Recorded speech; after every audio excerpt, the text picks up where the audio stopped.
Mans gala rezultāts bija darbs ar dakteri, uzticēšanās 2 gadu garumā, kamēr tikām līdz gala rezultātam. Protams, pirms tam bija labošana, tātad visi iepriekš labotie zobi bija jāpārlabo, bija arī atsevišķi zobi, no kuriem nācās šķirties, kas bija gadu laikā nolietojušies. Un tad, kamēr implanti tiek ievietoti, sadzīst, tas viss, ievietot, tur atkal mēnešu laiciņš, pacietība prasīja.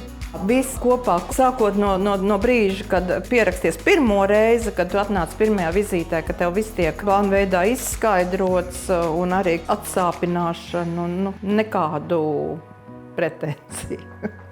Nemēģini iet pa kaktu ceļiem, pa kaktu kantoriem, bet ejiet uz pārbaudītām vērtībām.